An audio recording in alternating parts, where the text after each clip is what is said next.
Oi pessoal, vamos começar hoje mais uma aula sobre motivação, onde a gente vai colocar um destaque para a qualidade de vida no trabalho. Bom, vamos entender como que veio essa questão, essa discussão sobre a qualidade de vida no trabalho. Ela se iniciou na discussão sobre a motivação, né? Onde a gente tinha o comportamento humano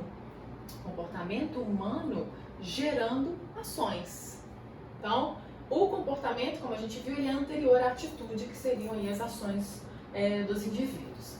Isso, então, como que a gente conseguiria desenvolver a motivação, estimular os indivíduos a agirem, motivar a ação para ter ganho de produtividade? Como? Bom, a gente entende que a primeira discussão acerca de produtividade, né, ela tem relação com, principalmente, toda a dinâmica trazida aí pelo nosso querido Henry Ford. E a ideia era essa relação de comportamento e atitude de uma forma global. O Ford, para quem não sabe, ele tinha capatazes que ficavam vigiando os funcionários para ver se os funcionários estavam cumprindo ali premissas sociais da vida no trabalho, da vida social e da vida familiar. Ou seja, para ver se eles estavam andando na linha. Por que Ford tinha essa preocupação? Porque isso poderia influenciar na produtividade. Então o cara não ir para casa, ir para noitada, enfim, ter alguma amante, uma coisa assim, fala o cara, porque na época, né, a maior parte eram homens, trabalhadores.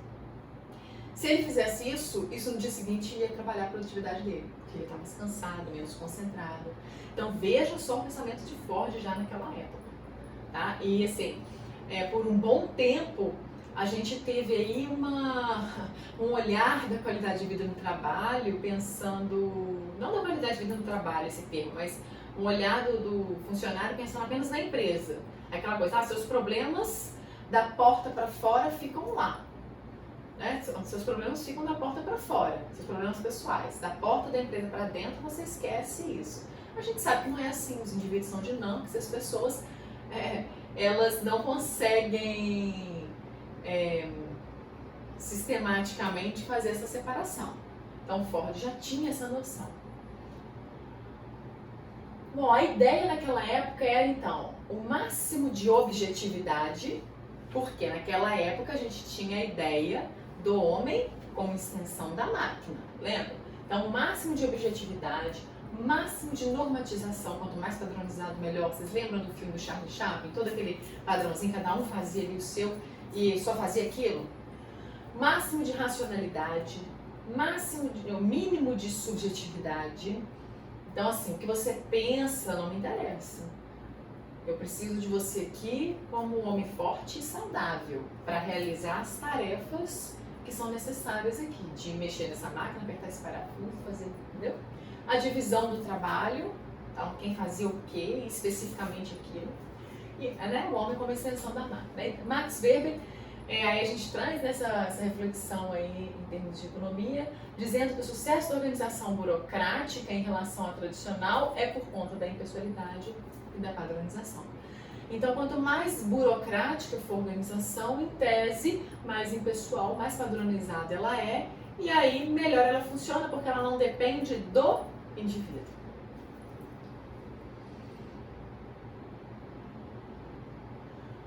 A gente traz então a Escola das Relações Humanas, vocês já viram isso um pouco em EOR 3, mas a gente tem que resgatar isso porque faz parte desse histórico da motivação, dos estudos de motivação, dos estudos de liderança. Então a gente sempre vai olhar para isso em termos de gestão de pessoas. Veio um movimento questionando esse excesso de produtividade. Falei, não, peraí, são seres humanos, são homossociais, não homoeconômicos, né? Lembra que a gente viu na outra aula? Então, as pessoas precisam de outros tipos de estímulo, de outras vivências, e não ficar 16, 18 horas aí dentro da indústria trabalhando. Então, foi um movimento para pedir mais humanização.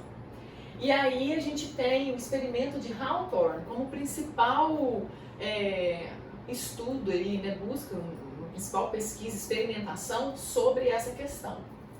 Foi feito um estudo, então, na Western Electric Company, aqui a gente tem uma foto real, onde tentou se identificar outras questões que influenciavam na produtividade do indivíduo. Então foi feito um movimento de levar as pessoas para um local menos iluminado, mais iluminado, separar um grupo controle, dar lanche, não dar lanche, dar intervalo, não dar intervalo. Isso tudo foi sendo feito e a produtividade foi sendo analisada.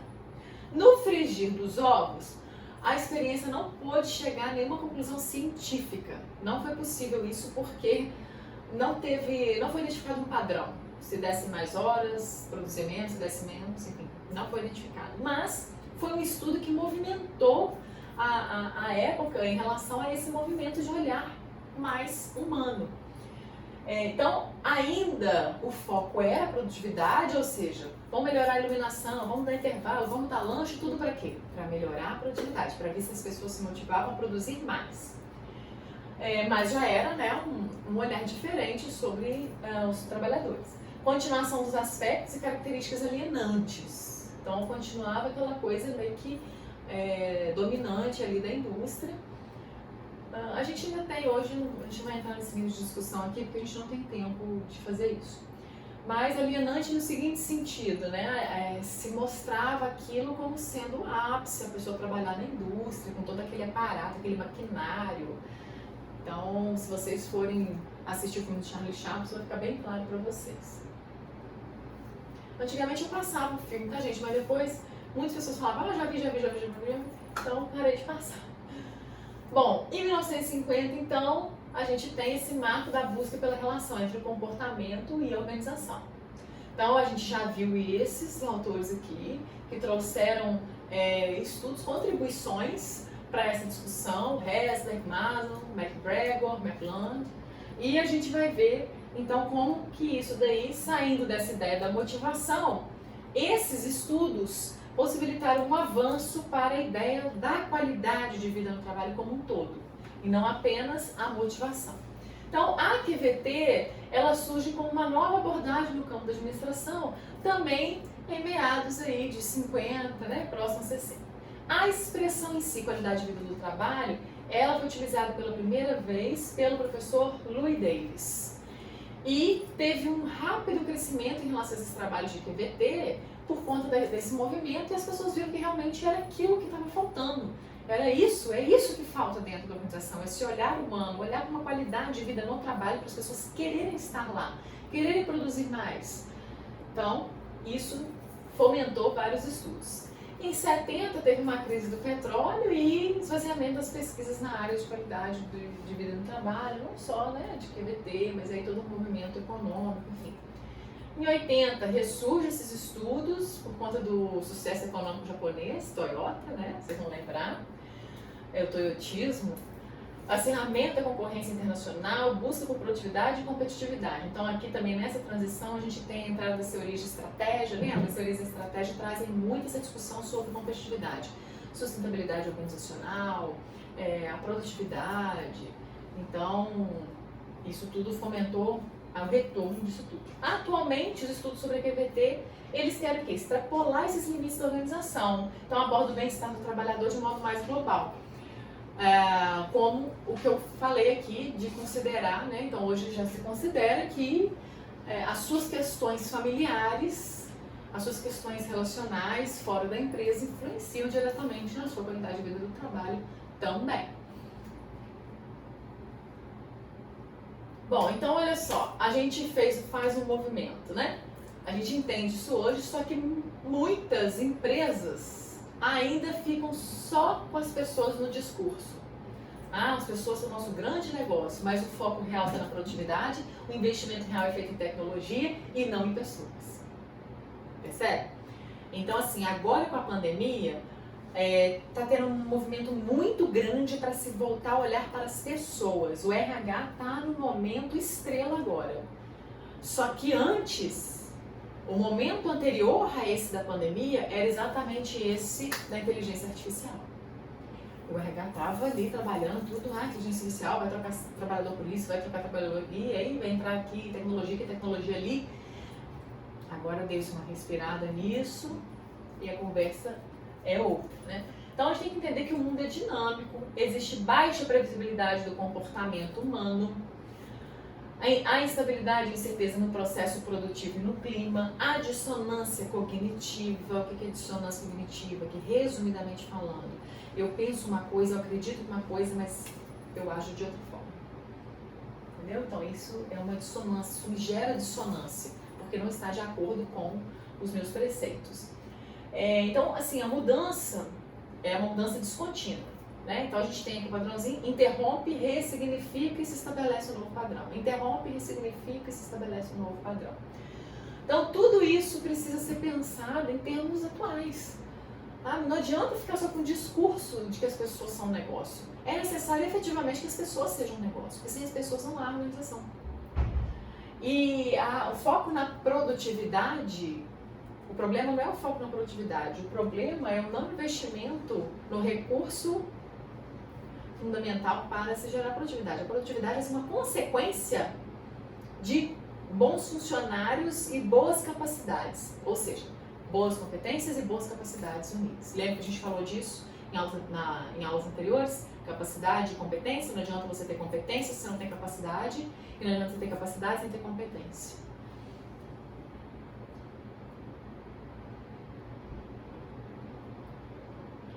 Bom, vamos ver um pouquinho, né, das conceituações e as teorias de QVT, que são muitas. Então aqui eu trouxe esse conceito para vocês, né, de que a QVT inicialmente tratada como uma reação individual ao trabalho e depois como elo de projetos cooperativos de trabalho. Ela evolui e passou a ser compreendida como um meio para enriquecimento do ambiente de trabalho e para o alcance de maiores níveis de produtividade. Então assim, o foco lá na produtividade. Não tem problema nenhum, gente. Eu sou defensora disso, vocês sabem disso. Mas é importante a gente ver que outras coisas podem vir. Outras coisas são importantes também. Então, olha só. Nós temos todos esses autores aqui relacionados com a QVT.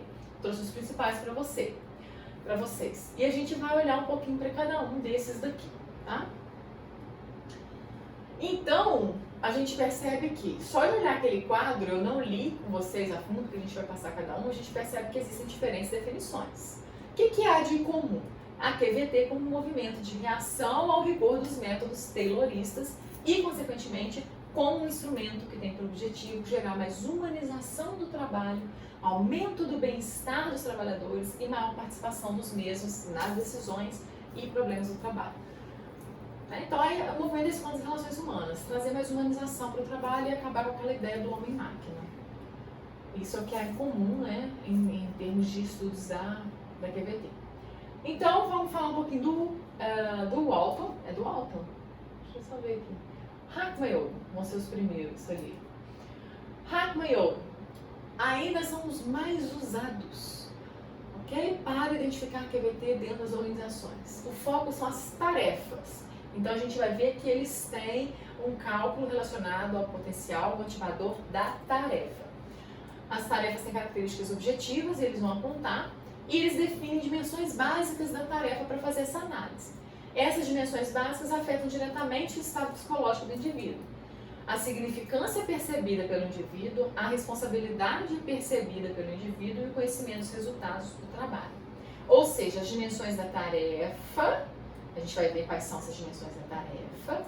Elas alteram o estado psicológico do indivíduo e isso influencia no nível de satisfação geral do indivíduo, ou seja, gerando ou não QVT, enfim, dentro do limiar. Então, aqui são as dimensões da tarefa. A gente tem variedade de habilidades, identidade da tarefa, significado da tarefa, autonomia, feedback intrínseco, extrínseco e interrelacionamento.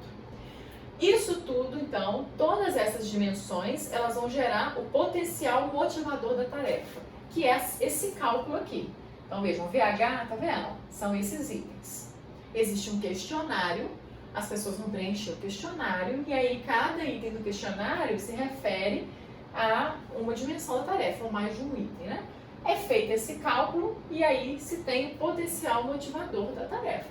Quanto mais alto esse potencial motivador da tarefa, mais representa que aquela tarefa que o indivíduo realiza o motiva. Entendeu? Aí, aprofundando o estudo de Hackman e Oden, Moraes e Killing ainda trouxeram outras coisas para complementar. Eles trouxeram o absenteísmo e rotatividade e a produção do trabalho de alta qualidade, apresentando então uma força da necessidade de crescimento do indivíduo. Ou seja, eles falam que além disso tudo, cada indivíduo tem uma necessidade de crescimento e a tarefa só vai motivar ele se ele quiser crescer naquilo. Se ele não quiser crescer naquilo, se ele não tem necessidade de crescer naquilo, talvez isso não motive a realizar aquela tarefa, ele realize por realizar. Também eles trazem as satisfações específicas, né? As possibilidades de crescimento, com a segurança no trabalho, com a compensação, ambiente social, supervisão. Então eles acrescentam todos esses níveis no estudo lá de Hackman e Oldham. Só que ainda assim o Hackman e Oldham são os mais utilizados. Bom, e o Walton? O Walton para mim é o mais completo. Ele tem vários determinantes de tarefa, aqui alocados em 8 categorias: compensação justa e adequada, condições de trabalho, uso e desenvolvimento das capacidades humanas, oportunidade de crescimento e segurança, integração social na organização, constitucionalismo, trabalho e vida e relevância social do trabalho. Então o Walton traz essa discussão toda falando que esses determinantes têm relação estrita com a satisfação, a produtividade, a autoestima. E o objetivo é o quê? Produtividade ótima por meio do redesenho e reestruturação do trabalho como um todo, não apenas da tarefa como Hackman e Oldham. Então eu acho o Walton mais completo, só que ele não conseguiu colocar tão instrumentalizado, de forma tão prática quanto Hackman e Oldham. Então, por isso que os outros são mais utilizados. O Lipton, ele trouxe a ideia de que o trabalho em si, o indivíduo, a produção do trabalho, a função e estrutura da organização, que são os itens que vão influenciar a QVT.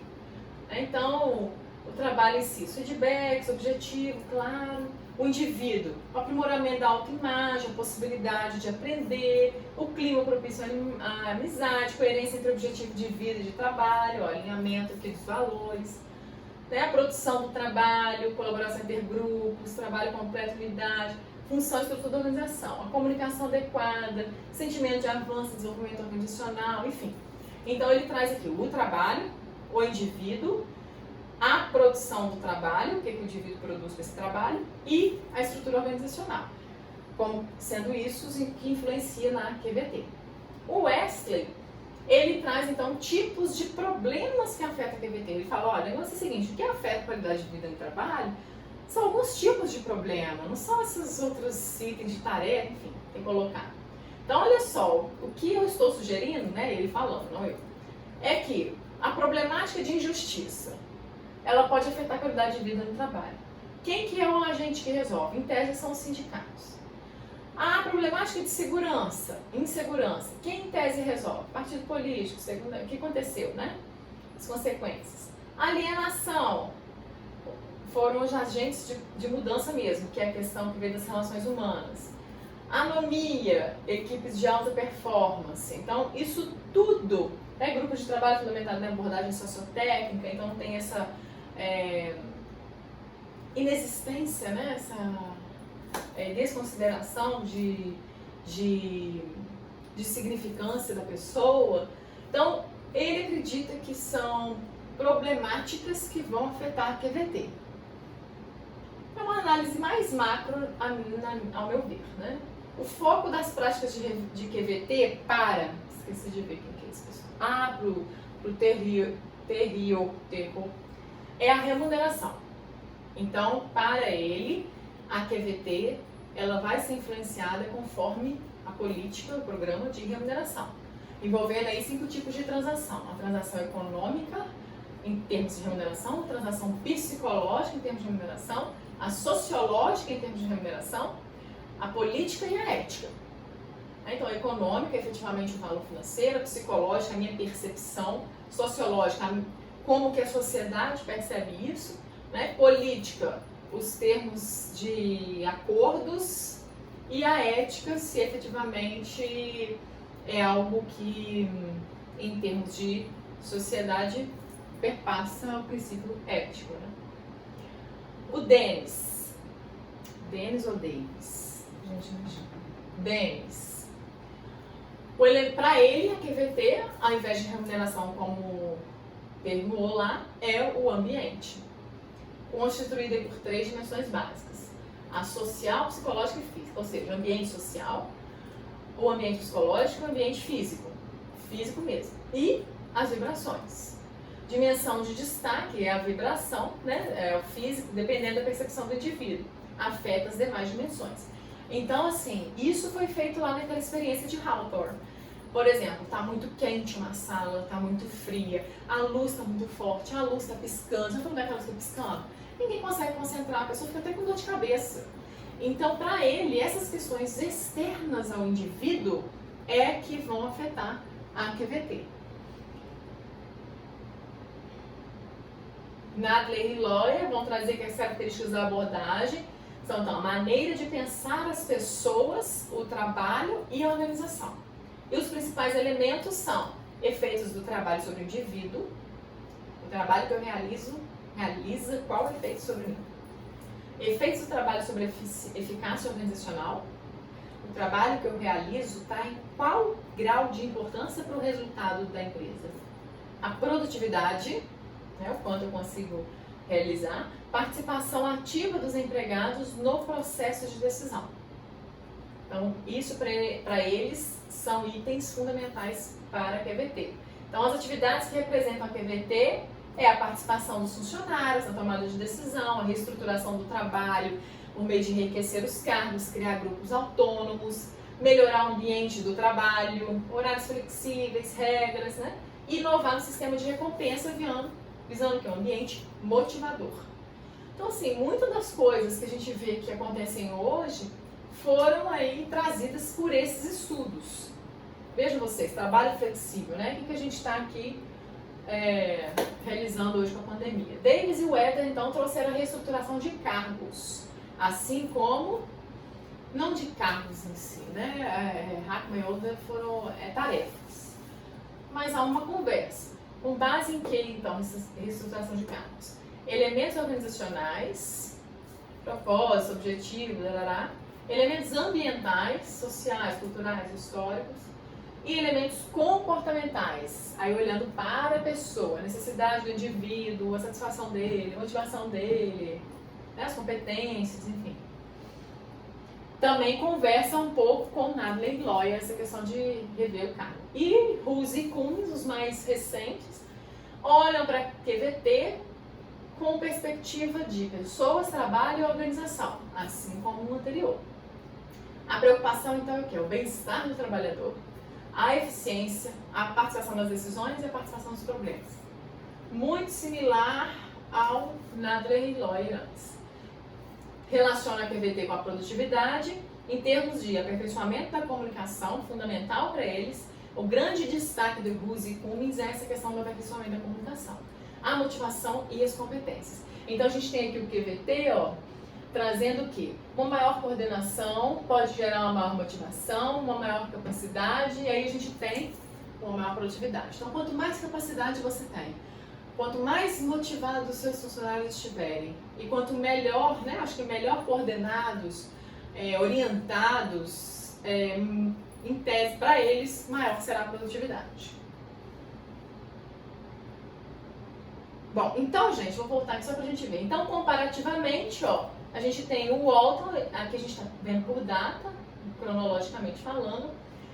O Walton trabalhando questões legais, de segurança, trabalho, sindicato, QVT, englobando tudo isso.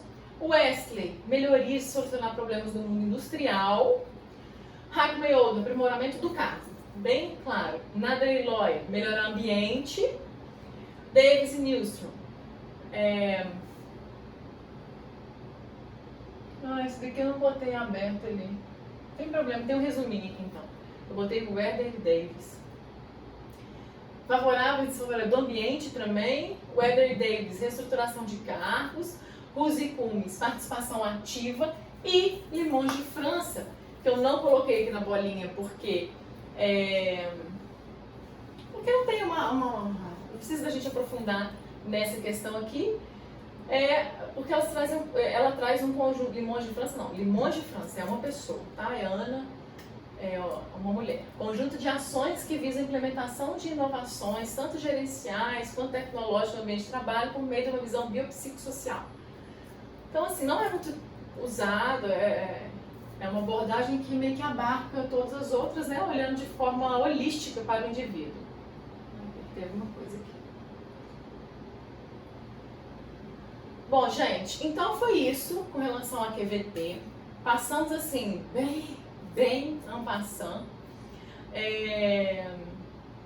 Vocês podem consultar. Olha aqui a tese da Limões de França.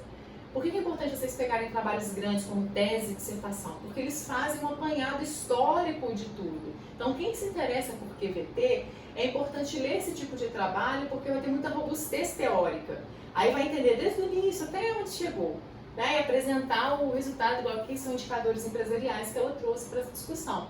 Então, quem se interessa, é importante aprofundar mais nessas referências que eu coloco para vocês. Tá certo? Ó, não esqueçam de deixar aqui sua dúvida, seu comentário e até a próxima aula.